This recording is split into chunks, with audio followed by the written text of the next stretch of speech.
everybody. Welcome to the Somewhat Podcast, men. Today, we have an esteemed guest, Ali, who works for Her Majesty's government in Great Britain or UK. What am I allowed to say? I think it's the same place. Same thing. In Great Britain. So, our esteemed guest, Ali, comes with, many years of experience in the civil service. And he came on the show today to talk to us about a specific topic, which is a tie-in to our larger conversations we're going to have about immigration. Our last show was with Lady Z. She spoke about immigration law in the United States as a whole. And our good guest today, Ali, is going to talk about his own personal experiences along with other stories and experiences he might have as an immigrant in the United Kingdom. My name is Alex.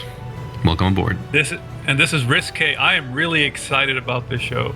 A disclaimer, I actually have known Ali from the UK for a very long time. We actually went to high school together in Pakistan, so it's definitely a pleasure to see him again on this format. So this is going to be I think this is going to be a fun episode, and as always, thank you listeners for tuning in. You are beautiful, smart, intelligent because you chose to click here, as always. And Ali is from the UK, best known as a land of fish and chips. They play cricket, not baseball. They say schedule, not schedule, but we won't hold that against them, right, Saint? Yeah, and they don't call the car trunk; they call it the boot. That is true. We actually have car boot sales as well. Yep. Which we can explain later what those are. I'm mad confused right now. Oh yeah, and this is actually the coolest one. The sofa is a settee. Yes, that's true. But sofa has become more common now, thanks to American TV. This is the American, right. This is the greatness. imperialism effect, man. As a cultural imperialism, we're exporting greatness. Do they there's still even call stores called Sofa Land now, so there you go. Sofa Land. Good Lord Almighty. Buy your sofa from call- Sofa Land. Yeah, do they still call cigarettes fags over there? Oh yeah. No, this is serious. This is true. No, this is true. Alex, why are you laughing? So say, Riz K, when you ask for a cigarette, what would you ask for? Hey, mate, can I bum a fag off you? Yeah. Okay. They used to, but obviously, with everything happening nowadays, Oh, I see. terminologies are changing. No. The hardcore smokers still call it a fag. Yeah, they still call it that. Okay. So, All right. I'm not a smoker, so I never use that sort of terminology. Word. It's actually good. This bag is burning a bit hot today. Indeed. We did have 40 degrees for 2 days. Okay, just so you know. Put it out there. We had 40 degrees for 2 days, no air conditioners like you guys do. And we were all baking and moaning and groaning about the heat. What's that in Fahrenheit? yeah. I don't know. Okay, wait. Me, right? How many degrees Celsius was I don't know. it? How many degrees 40, Celsius? 40. 40. 40. All right, so over here, I think our highest was about 31 degrees Celsius, on average. It's been just 30, 31. So 40 is actually about 120 degrees Fahrenheit. No, dude. It's not that high. It can't be it's that like high. For 2 days. For 2 days. It was I'm telling you. 120 degrees. Hold on, Dude, we're gonna check this right what? now. Yeah, go ahead. Our guest would Last be dead week. right now, Last week. bro. You're talking last about week's cooking temperature. somebody outside. I think you just got to add 32 to the Fahrenheit. It's closer Sorry. to 100 degrees Fahrenheit. It's probably like 100, 101. That's my educated. Dude, Wow. 100 degrees 104. over there, yeah. That's pretty hot. That is blazing hot. For them, it's hot because they're not used to the 100. Get it? For us, it's hot too. Yeah, it is, but, we're shake and bake, baby. We're More accustomed acclimated. to it. 100 degrees is a walk in the park over here, man. Yeah, But because but in we the- endure it every summer. But But in the UK, it's like the end times. It's the apocalypse. The Dajjal is near over there. But anyway, I bet they believe in climate change over there for sure now. Well, we can go on. We can talk about that. Okay, so let's kind of get into a pathway here. But welcome to the show, and it's nice to meet you. And knowing that you're Riz's old buddy, that's even better. So we can definitely ask a lot about him from you. Are you sure? Is this for children, the show, or is it like R-rated? Well, I see where we're going. We have another podcast for those type of things. I'll save that stuff for them. No, when we do upload it, we do choose that icon that says "kids not meant for." Not the show is not meant for kids. I choose that tab. Okay, that's cool. So, but yeah, I don't think. Let's start. Yeah, let's start. So, Alex, take it away. Yeah.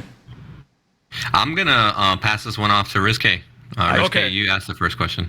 All right. So Ali, why don't you start us off by maybe just telling the viewers about your own experience as an immigrant to the United Kingdom, and then maybe go on to talk about what's it like what's the experience like of being an immigrant there? Like, what are some of the challenges you face, and we can take it from there. Okay, that's really good. So what I'll do first is I'll give you guys and the viewers a brief kind of understanding of immigration in Britain and how it started and the various sort of phases, etc. So as you guys know, we had something called the British Empire, which ruled the world. So because of that, so there's two sort of phases that are really important. There's like the pre-war, and then there's the post-war phase. And the post-war phase is where we all sort of get involved. But the pre-war is what you would expect in an empire, right? People moving around, trade, sailors, soldiers, all sorts of different people moving across. So you have like Turkish coffee houses in London in the late 1800s. You have a lot of interaction with the Middle East, especially Turkey, with the Indian subcontinent. So you see a lot of people moving back and forth, but you don't see the sort of numbers you see post-war. And there's a reason for that, and I'll explain that in a minute.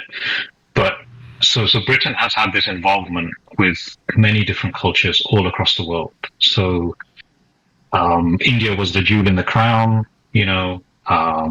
pre sort of partition. I don't know how many of your viewers know about partition, if they've been watching sort of Miss Marvel and all these shows now. They're starting to delve into that stuff, but we can go through that at some point in this discussion. But essentially, there's two sort of phases to this that matter to us. Let's put it up. So there's pre-war and post-war. So post-war is where it gets interesting.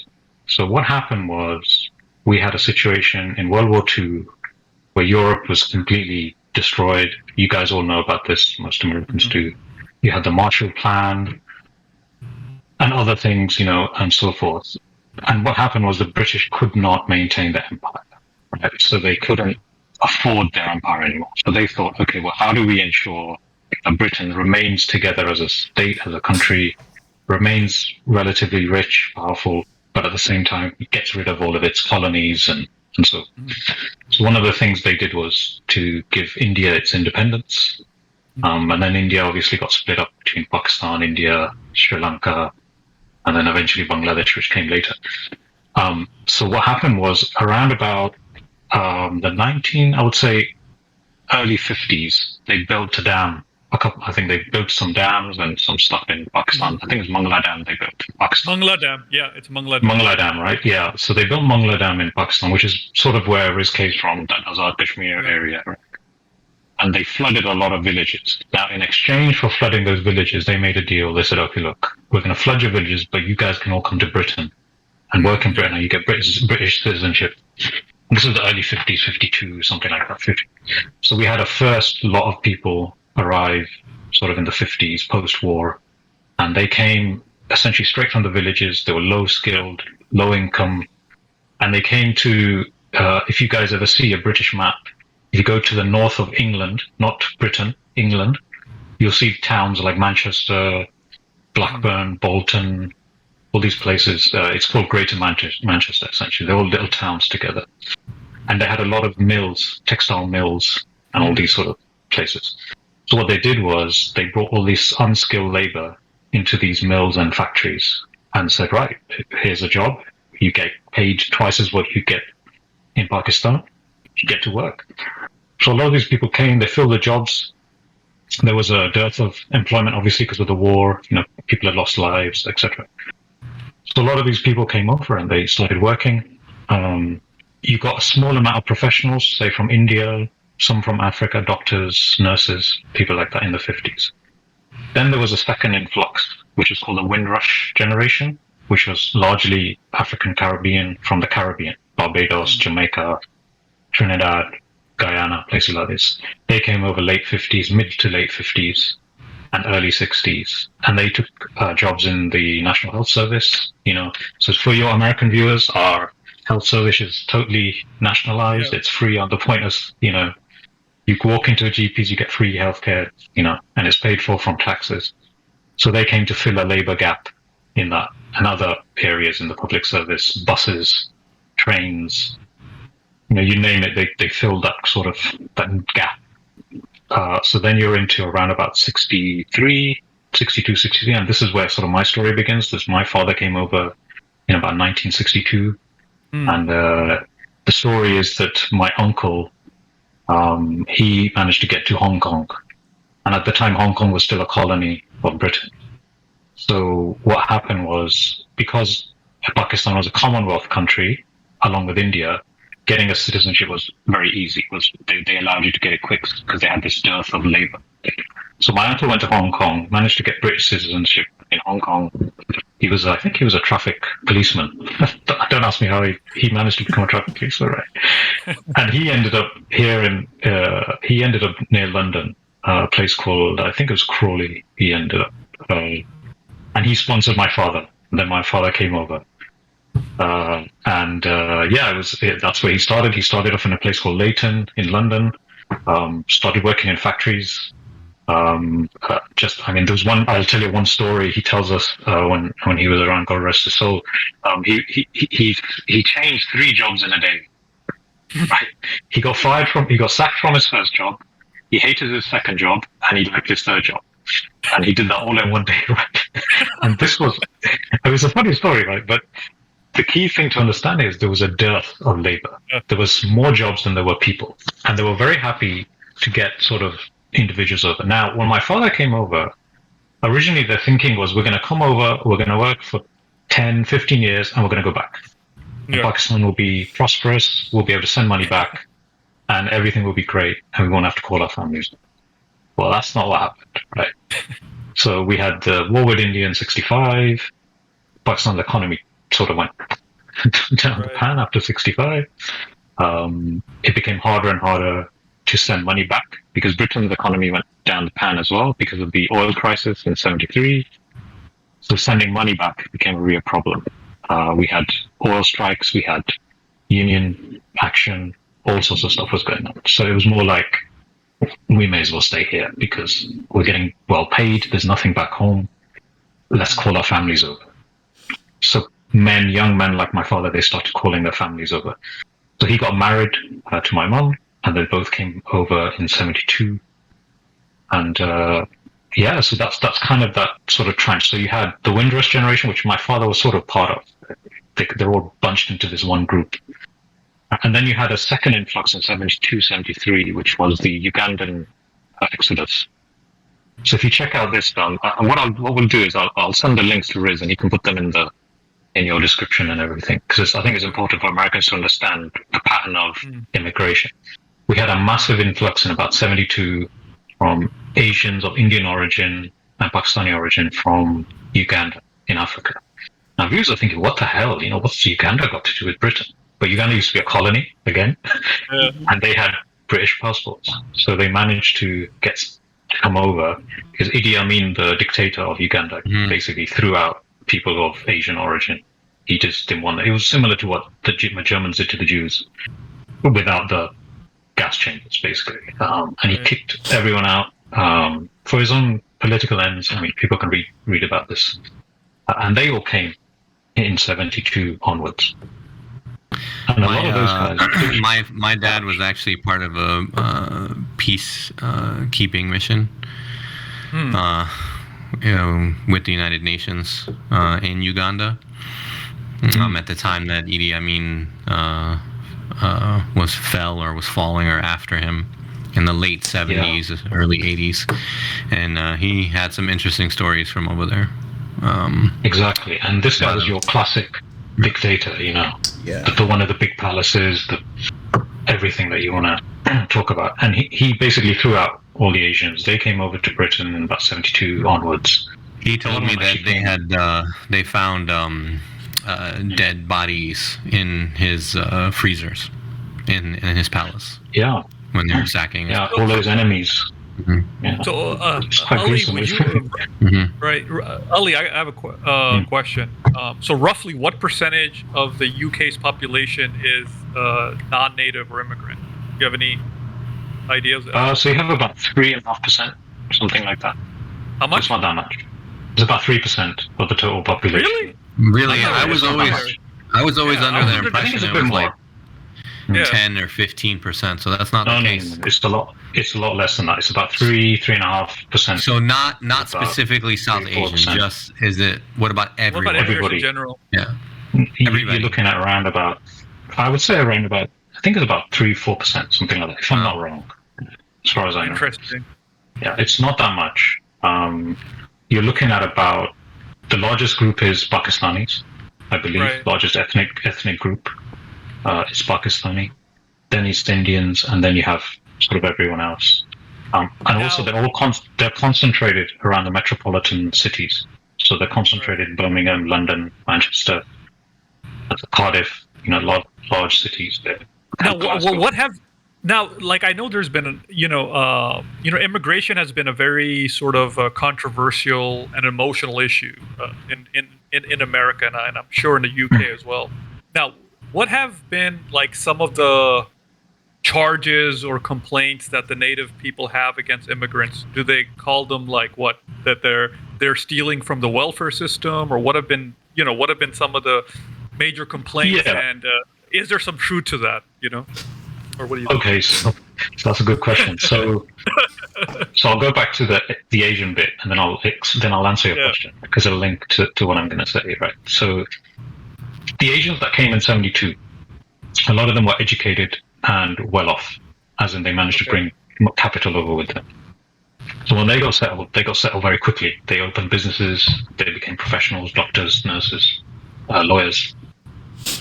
But don't forget the unskilled labor that came in the 50s. They were still here, and they now had second generation children, and they were continuing. So you now had this sort of influx of professional, sort of more literate people, and then you had unskilled, not so literate, who were doing unskilled labor.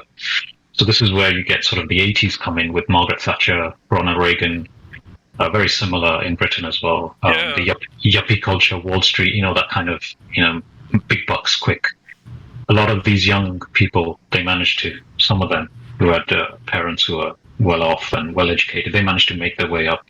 But the unskilled ended up in generational poverty because the mills closed in the 70s. Right? All of the mills shut. The economy tanked. All those people became unemployed. The children became unemployed. There was poverty and so forth. Then the miners' strike happens around about 83, 84.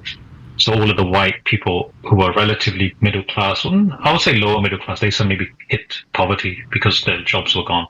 So the north of England became what we would say they were working jobs, but suddenly they were below the poverty line.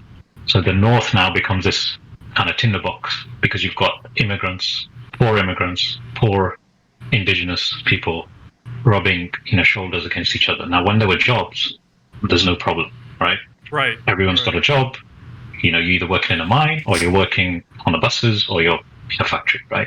When the factory's shut and the mine's shut, there's problems of income, and then everyone is sort of looking for someone to blame, right? Mm-hmm. Right. And this sort of answers your question. So this is where we then come to. In the 60s, I'll go back slightly. There was a very famous speech by a guy called Enoch Powell. and I think you guys should check this out. His name was Enoch Powell. Enoch, Enoch. Yeah, Okay. yeah, the biblical name. Yeah. He gave a very Prophet. famous. Yeah, exactly. Yeah, and he gave a very famous. Hold on, can you hear me? Yeah. Yep. Yeah. Give me 1 sec. Yeah, That was my he alarm. gave a very famous. Alright, sorry. Just my thing came on. That's why. So he gave a very famous speech called the Rivers of Blood speech. Ooh. And he said, in the future, there's going to be this race war, and between the different. Anyway, so that was ringing in people's ears. In the late 70s, we got fascist movements like the National Front, who came onto the streets to beat up. They used to call it Paki Bash because Paki was the word. Yeah. Is the slur they use for people who look like us. It doesn't matter if you're Arab, Indian, Pakistani, you're a Paki, you're brown. Right. So they would get baseball bats, and the only use for a baseball bat in England was to beat someone's head in, basically. So they would get cricket bats, baseball bats, hockey stick, beat up innocent immigrants coming from factories or taxis or whatever. So during the late you're looking at late early 80s, there was a fight back. Basically, the younger Pakistanis, younger Indians suddenly Sikhs went, okay, this is enough. We're going to do something about this. So a lot of them fought the NF. They joined up with socialist, leftist groups, and they managed to sort of fight off a lot of the people, these guys out of their communities. I'll tell another little anecdote. When my parents first arrived in Leicester, where I live, the streets they lived in, those were major NF territory, So you got to understand there's pockets of Asians surrounded by, basically racists, But now, if you come here now, it's all Asian, those areas, because they just left. They fought on the streets, they lost, and then they left, in essence. Obviously, some of your views might have things to say. In essence, that's what happened, right? But so later on, to answer your question, Grace, it's the same thing as it is in America, right? Immigrants coming, taking our jobs. We don't have any room. They're taking. There's no money, so they're not funding the health service.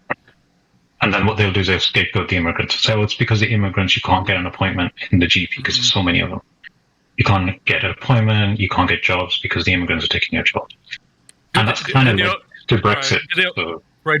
Do they also blame the immigrants for crime, things like that? Like more so. So that's an interesting one. Maybe not so much in some cities, but in London, yes, because London is pretty much 53% of London is from an ethnic minority background. Right. It's 54% where I live in Leicester. It's about. So I looked up 50%. Some of the numbers, and according to Dr. Google, who knows if it's true or not, but it's probably more accurate than mine. Shaky Google. So Dr. Google is saying that the foreign-born population of the United Kingdom is 6 million, which makes it 10% of the population. 10%. Yeah. Okay. So I was off a bit. Yeah. So I'm off on numbers. Yeah, it's about 10%. And interestingly enough, 46% of current immigrants in the UK are white.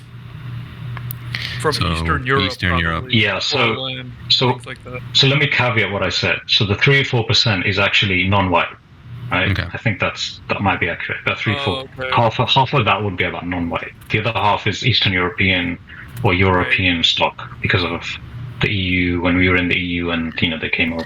So it says 46% identify as white and 26% identify as other white.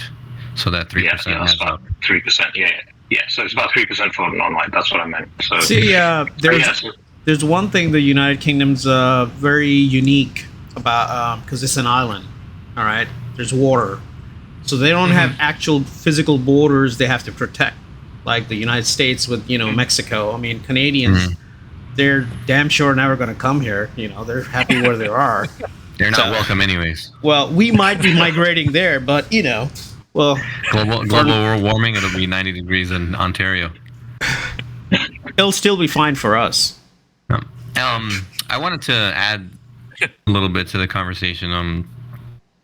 I'm hearing so you're one of the first guests that can talk for this long, and I'm just mesmerized. And like you're telling a story, I want to No, hear. I also have to. Mesmerize me, so I'm I like, definitely oh, have to give you credit there.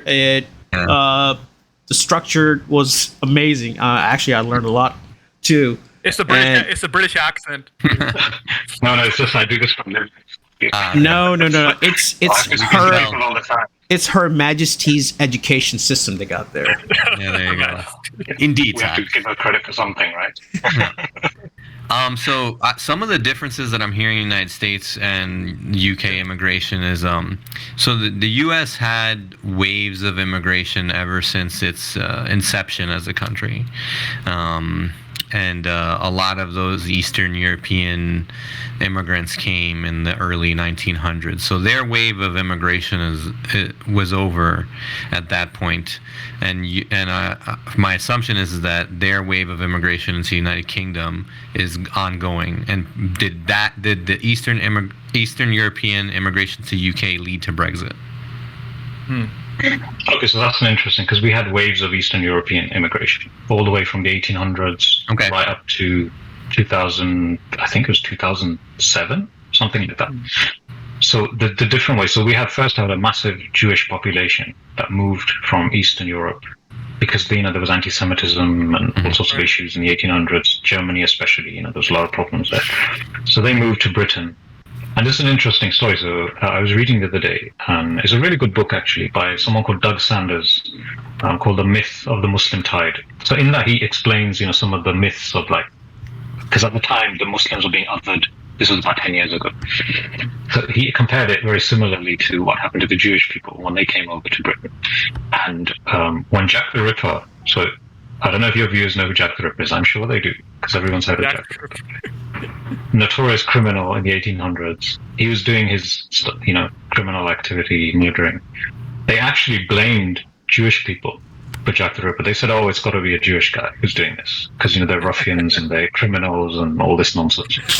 and so it's a similar thing. Whenever there's some kind of crime now, it's those black guys, who go up on coke or meth or whatever. And in England, oh my God, it's got to be one of those Muslims who's done terrorism or something like that. Right. This is nothing new. This always happens. It was Catholics at one time. Yeah, it's Eastern generational. European migration is generational, right? It happens. It always goes around like that. So Eastern European migration, I think, hit. I don't know about the peaks. I mean, you guys would have to check this out. But there was this phase. It's been coming continuously for the last 150 years. It's nothing new. But Brexit.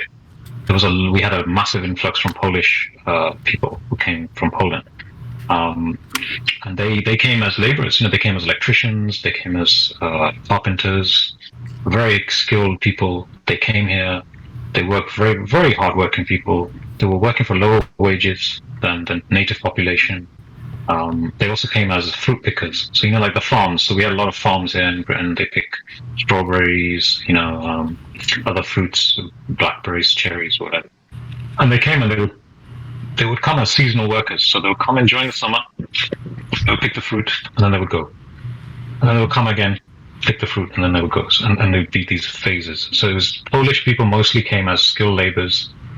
Other Eastern Europeans, some of them came and they just settled because they were getting, they were allowed benefits, and then the kids could get a better education and so forth. So they would stick around. And then you get seasonal workers who would come work on the farms and then go back home and come again. Brexit. Right. Yeah. Right. Now, do people in the UK, do they talk about wanting to reform the immigration system politically? Is that a big yeah, topic for the politicians? Immigration, the talk about immigration has been going on for the last 30 years, right, non-stop. I mean, if you look at, I'll give you a very small example, and Riz will be able to, might remember this, but in '92, when I came back to England, we had the Pakistani cricket team. They came to England to play an amazing series, which they won. And everyone who's a cricket fan and non-cricket fan should watch that series on YouTube. So you should put the link up. But anyway, so they came over and they played a cricket series. And that was the first time I actually realized that I may not actually be really British.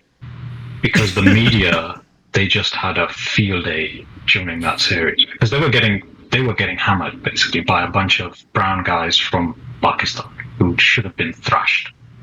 And there was no Imran Khan, there were none of those big stars. Who the hell were these guys? And that's when you really realize, oh my God, this is quite visceral, you know. And you've got to understand that British press, the papers, they are pretty much 90% right wing. They're on the right, 90%. You get maybe one newspaper called The Guardian, which is centre left, and you have The Independent, which is kind of, you know, they try to be neutral. Everything else is owned by Rupert Murdoch, which I'm sure you guys know who he is, and a couple of other, billionaire sort of people. There's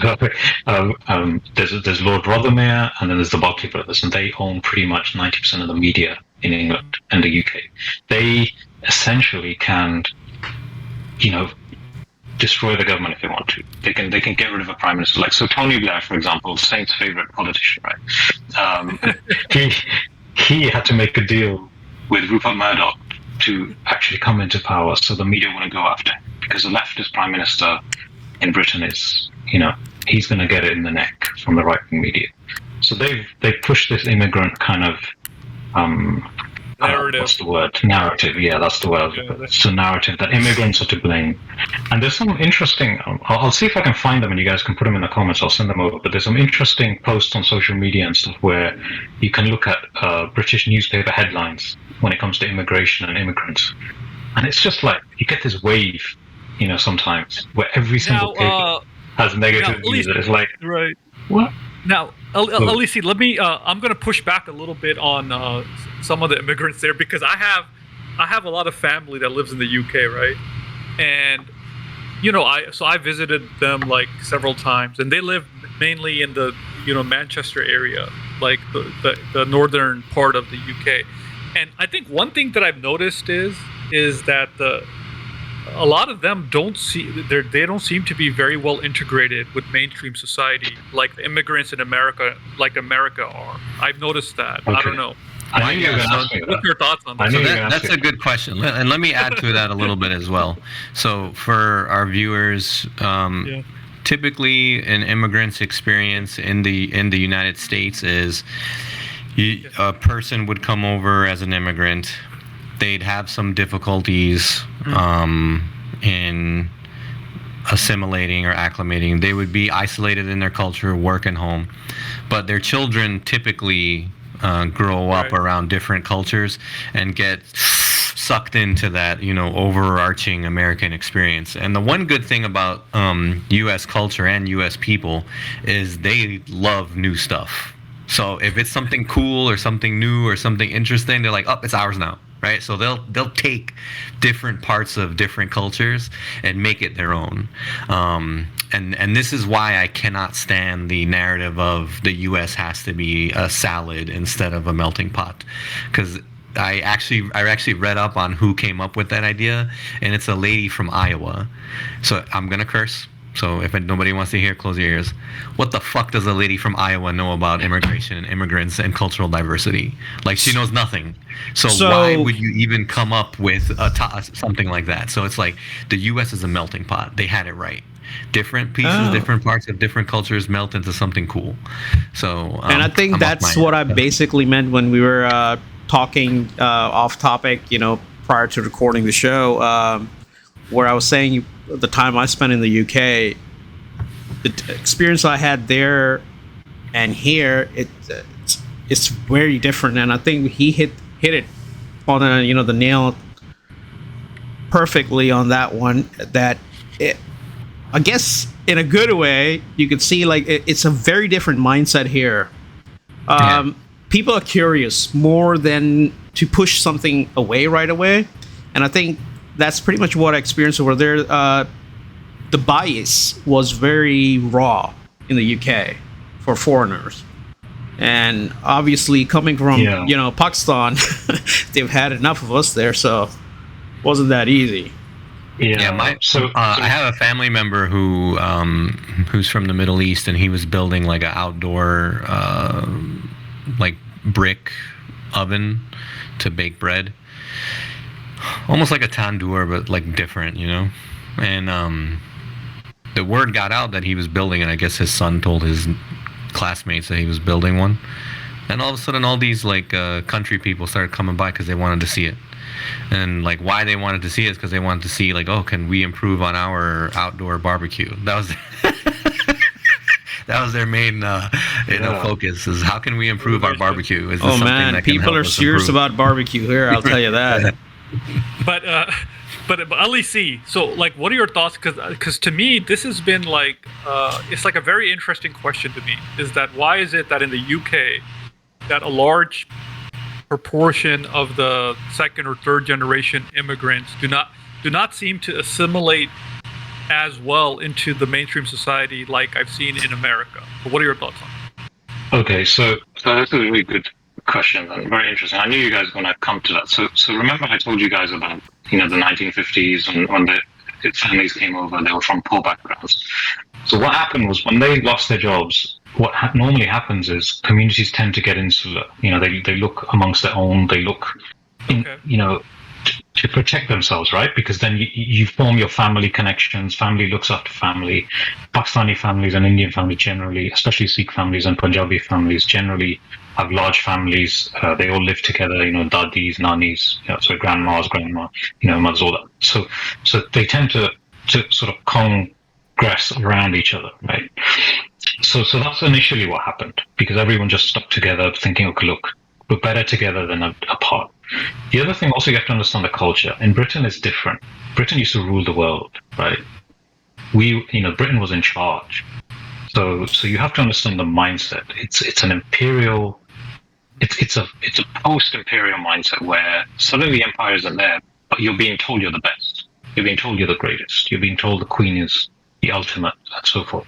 And this is how you've grown up. And suddenly all these immigrants come over and what? They're taking our jobs? How can this be? This shouldn't be allowed, right?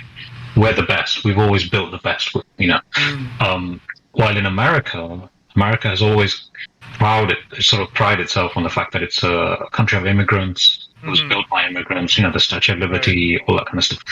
Britain does not have that kind of founding story. Britain went out in the world and brought people in because it needed to bring people in. It wasn't because people sometimes wanted to come; people had to come because there was no choice, right? So the dynamic is slightly different. And to answer the other part of your question, why are immigrants more successful in America maybe than in Britain? So this is interesting. I think this is an older stat. I think you guys can double check this. So Alex could probably check this. But I believe 40 or 50% of Pakistani immigrants are from very successful backgrounds in America. They're college educated and I think they're the most successful Pakistani diaspora community in the world. Yeah, probably per capita. Is that correct? In Britain, in Britain, you've got to understand, once the mill's closed, you're in generational poverty. You're stuck in a loop, in a cycle, and then what happens is when you go to look for a job, if your name is Muhammad or if your name is Asif or Ali or something like that, the likely chances you're not going to get that job. Someone called Alex is going to get it, or John is going to get it, or someone like that. And there was an interesting study done by it was called the Nuffield Institute, and from Oxford University, and they joined together with the Runnymede Trust who do research on immigrant matters and so forth in Britain. And they did a study a few years ago. This is not that old. And they found out that the British employment market recruitment, when it comes to recruiting ethnic minorities, has not changed since 1962. So remember, my dad came in 1962, right? So the way the bias has not really changed that much. So there's this ingrained, inbuilt kind of bias when it comes to recruitment. So what happens then is you're in generational poverty, right? You try to get out of it, but you can't. So what happens? You then fall through the cracks, or you become a criminal, or then it moves on to your next generation, right? Now, sometimes it breaks. Some kids, through hardship, they get through to university, they become doctors, they become lawyers, and they manage to get through. Also, what you're talking about, it kind of mirrors very close to what the black African Americans, slavery, then giving them, rights, and to this day they're still going through. It almost mirrors what you're talking about. Well, it's perhaps not as drastic because we have had success stories, and the reason is because London became such a cosmopolitan city. So if you were in London, you're from an ethnic minority background, the likely chance that you'll be more successful than anyone else in the country. If you're especially in London, so a lot of money was spent in London. The schools are better in London. You're more likely to get. If you're up north, like you said, Manchester, places like Oldham, Blackburn, the chances are it's going to be harder because that's where poverty is entrenched. So like I'll challenge a little bit, right? Or maybe not challenge. Like I'll just give a different perspective. So the question was like, what is the hesitation to integrate? Like why stay isolated? So in the U.S.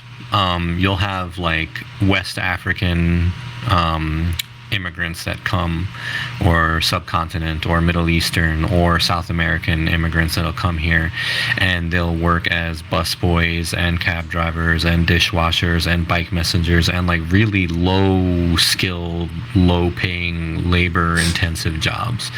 And their kids will all, for the most part, become, like middle class or lower middle class or upper middle class or wealthy. Most immigrant stories in the United States end with that, like their children become successful, and their children tend to integrate well, as opposed to the children of immigrants in the UK. And this includes the immigrants of West African migrants who've moved to the United States, and their children could be pooled into that class of African Americans that are being prejudiced against in some parts of the U.S. and some people in the U.S. But they seem to become successful. So what's the difference in the U.S. and the U.K.? Okay. And I'm challenging what you said. Yeah. No, that's fine. I'll explain. So this is not actually. This is a very interesting point, right? The issue in Britain is not as racial as people think it is, right? Now, there is an issue around recruitment and so forth, which I explained, but it's not necessarily, it's not related to religion or your name and things like that. In essence, it comes down to class and race, right? So some people have done studies on this, and what they've noticed is that if you're from a poor background, even if you're white, your chances of success diminish by, I don't know how much percentages, by a large percentage. If you compare the same white person with a rich white person, the likely chances the rich white person will be more successful, right?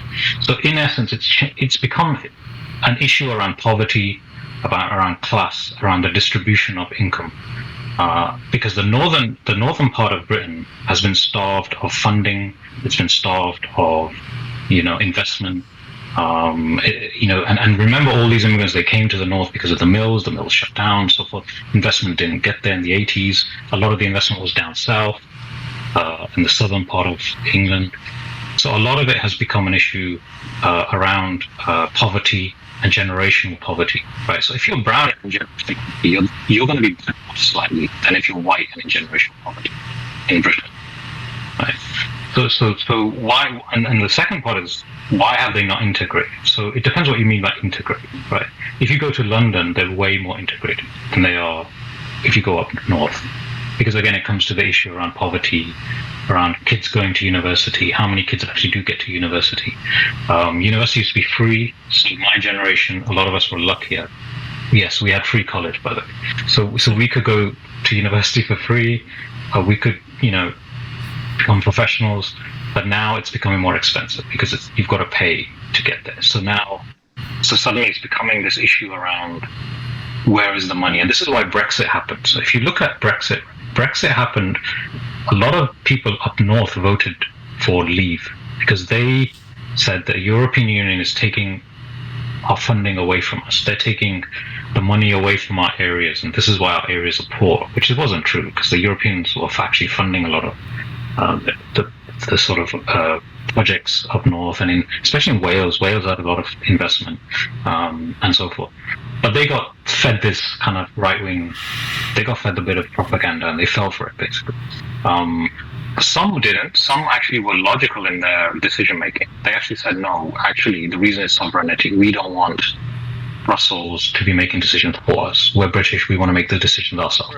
But I'm not saying everyone, but there were a large amount of people who got fed this kind of lie, I guess, that, it was the Europeans that were taking your jobs. Look at the Poles, they came over, they took your jobs. If we end free movement of labor, you're going to get your jobs back, right? Which hasn't actually happened. We have a dearth of, the labor market is in turmoil at the moment because there's more jobs and less people, right? So at the moment.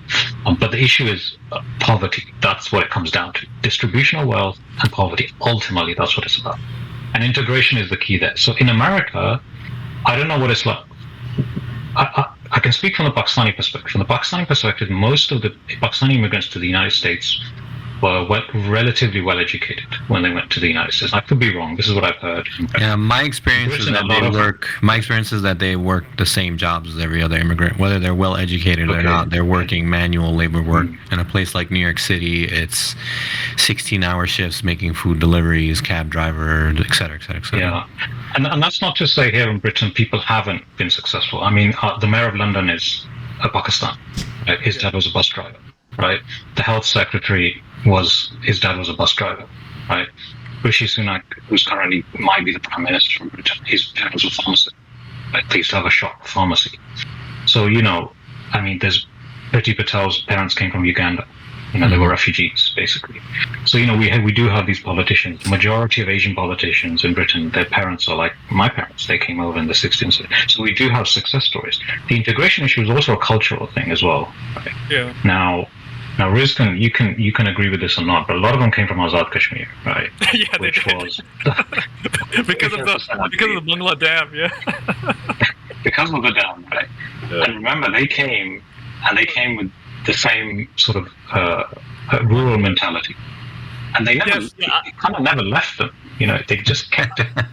Now, I don't know whether they held on to it, right?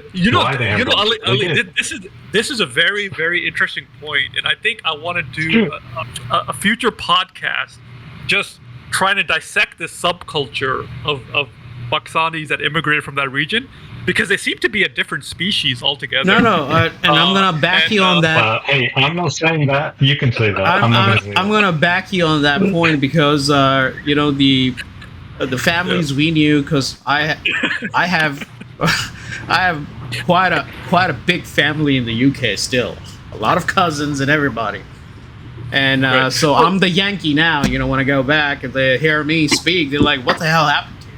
So I'm like, "All right, well, talk about that later." But those kids, so those families have. I mean, Urdu, they are so bad at speaking. But English and Punjabi. Oh my God, Punjabi. I can't even understand their Punjabi. It's so damn good. So I think we can call it the Innit subculture. Innit. Because a lot of them like to say Innit. But let me. There's two sayings that I think can try to give people a sense of what I'm trying to talk about. I'm sure everybody has heard of the expression, when in Rome, do as the Romans do, right? Well, there's another expression from Pakistan, and this is one in Punjabi. I'm going to say it in Punjabi first, then I'm going to translate it, okay? So the first one was, when in Rome, do as the Romans do. The second one is, Asi jithe jande haan, Lahore banande haan. And what that means is, wherever we go, we make it Lahore. So I think in between these two phrases, you can get a sense of the mindset, maybe that might be at play here. And this is to say, the immigrant population also have a responsibility, right? Because the thing is, there are issues around race, there are issues around poverty, there are issues around institutional racism, structural problems, the imperial problem. There is all of that, right? But in spite of that, we've seen success stories. I mean, Riz's relative Wasim Khan, very famous guy. Yeah, right. You should try and get him on your podcast if you can. But anyway, he's a success story. We have Moeen Ali, who's a cricketer. Yeah. Success story. Came from a very poor part of Birmingham. I used to live on that street that he actually grew up on, famously. Well, I didn't used to live there. My parents used to live. I visited. Very poor. I mean, ghetto. Literally, it's pretty bad, right? But they managed to make it. But they made it in spite of the barriers. Do you get it? The issue is we still have this problem, right? There is a problem of integration, but we also have a problem when you have kids who have broken through. They've gone to college, they've gone to university, they've gotten better results than their compatriots, yet they're still not getting those. They still hit the glass ceiling, right? They're still not getting into the higher professional jobs like they do in the United States. You've got high court judges, Supreme Court judges who are black, right? You've got Muslims now in Congress. You have people of ethnic minority backgrounds in the highest office, vice president, foreign affairs, all of that. It's just chock full. The Democratic Party, you look at it now, it's like there's so many, it's just crazy. Right? Our political parties, they do have a lot of Asians and Pakistanis, Indians, but for some reason, you only see one or two maybe get to the highest level, get to that general. I'll give you an example. There has never ever been an ethnic minority general in the army, the British Army, after post-war. Forget pre-war, right? Post-war. As far as I know, there has never been. And there's never been a Supreme Court judge, High Court, whatever they're called, Supreme Court judge, who is of an ethnic background. I believe. I could be wrong, but I believe that's true. So this is where now we have this issue, where a lot of us have gotten to this position now, where we're at a good professional level. It's just breaking through now that glass ceiling where the issues are. And to final point on Riz's point about integration, yes, that is an issue. I mean, I'm not going to deny it. Right? That's a cultural issue, religious issue, and people want to hold on to their traditions. Because sometimes, they look at Americans and say, "Oh, we don't want to become like those Americans." We want to keep our culture, right? We don't. So hence why Saint might get it when he goes back, and they'll be like, "We don't want to become like you. We're Pakistanis," stuff like that. So there is a lot of work to do. Let's put it that way. But poverty ultimately is the problem, and the distribution of wealth, right? That is ultimately the basic issue. If you haven't got money, right? Yeah. It don't mean anything. You forget about being upwardly mobile, going to university. You're going to be in debt anyway if you go to university. £30,000 in debt. I mean, what are you going to do, right? So. Definitely, we could definitely keep going on for hours about this topic, but since time is limited, and I think we're winding it down, and definitely I would like to say that Ali, I think we need to have you on future shows, because this topic I think requires a lot more in-depth analysis, and I think and especially I think our viewers will find it soothing to hear this cool British accent of yours. So especially if they're listening to this in their cars, and they listen to this intelligent British accent, by a process of osmosis, they themselves. I don't know about intelligent. Hey, so just very quickly, because we got to wrap this up. Final thoughts, Saint. You can go first. So just like Riz said, I'm usually not this quiet. Trust me, if you've seen any of the other shows, I'm not. But that British accent, it's just got something about it, man. Guys, come on. I think it was part of that accent that they were managed to colonize so many places in the world. Because when the natives just heard them talking, like, whoa. Yeah. So all right, but enough of that. But yeah, definitely, I'm up for bringing you again if you would give us your time. And for what we got out of you today was just amazing stuff. Great. Riz K? Yeah, definitely. No, Ali, I think you really gave the viewers, and you really gave them like a very well-informed view of the immigrant experience. And obviously, obviously we couldn't go into like everything about the immigrant experience because that's just not practical. But I think we did. I think we were able to illuminate some of the more key points.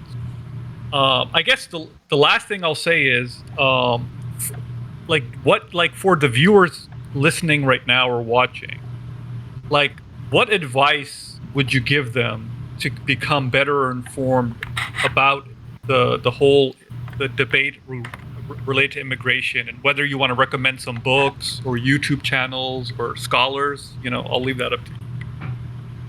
Well, you put me on the spot now. Yeah. But, so what I would suggest to understand the reason why there are issues in Britain, right, I would recommend a book by this guy called Shashi Tharoor, called Inglorious Empire, right? Oh yeah. And he explains what happened in India by the British, right?